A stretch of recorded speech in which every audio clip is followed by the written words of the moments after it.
শোনেন শোনেন জাহাপানা, শোনেন আপা দুইজনা, শোনেন বলি নতুন করে পুরান ঘটনা। শোনেন শোনেন জাহাপানা, শোনেন আপা দুইজনা, শোনেন বলি নতুন করে পুরান ঘটনা। এখন যা ঘটে তা একটু হইলেও রটে, আবার যাহা রটে না তা পুরাপুরি ঘটেও না। কথা হইল যেহেতু গেছে রইটটা, তাহলে কোনো সন্দেহ ছাড়াই বাস্তবে ঘটনা গেছে ঘইটটা। গদি লইরা গেছে রে। ছাত্র আর জনতার চাপাচাপিতে খালি হইছে গদি। আপনি আমি জিনিসপত্র নিতে ব্যস্ত, আসল মাল পাইছে নরেন্দ্র মোদি।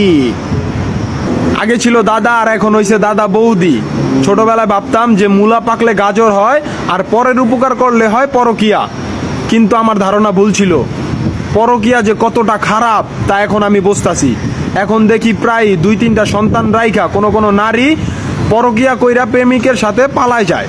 এটা স্বাভাবিক হয়ে গেছে, কিন্তু লাখ লাখ সন্তান আর গদির মায়া ছাড়াই যখন কেউ প্রেমিকের কাছে চলে যায়, এটা মেনে নেওয়া কষ্টকর আপা, কষ্টকর। আগে যে মানুষ কইতো প্রেম কি বুড়া হয়, দেখলেই মনে হয়। যাই হোক, গেছে যেহেতু ইন্ডিয়া, লাভ নাই আর জ্ঞান দিয়া। যার সাথে যার শান্তি মিলে তার বুকে তার স্থান হোক। মালে আসেন, বিগত 15 বছরে এত নেতা পেতা দেখি নাই। এই 4-5 দিন যাবত যত দেখছি, হাসিনা তো গেছে মনে হয় নেতা বানানোর মেশিনটাই খা গেছে। যাই হোক, জাগ্গা সামনের দিকে আজ্ঞা। কইলা উজায় পুড়িয়ে উজায়, তার কিনা কয় আমিও উজাই। এমন উজান উজায় না গদি খালি হইছে তার মানে এই না যে আপনাদের জন্য খালি করছে। যারা প্রাকৃতিক দেশপ্রেমিক তারা কিন্তু এখনো রাজপথে আছে। নেতা সাজে নাই, সাধু সাবধান।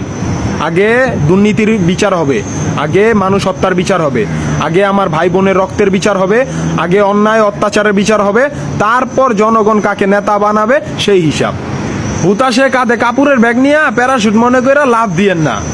এই দেশটা কারো ব্যক্তিগত না, হিন্দু মুসলিম বৌদ্ধ খ্রিস্টান আদিবাসী সবার। আর এরা সবাই যখন একসাথে হাঁটবে তখনই দেশ এগিয়ে যাবে। ধর্মবর্ণ নির্বিশেষে আমরা সবাই বাঙালি, আর এই দেশটা আমাদের, আমরাই এগিয়ে নিয়ে যাব ইনশাল্লাহ। আসসালামু আলাইকুম, ভালো থাকবেন সবাই।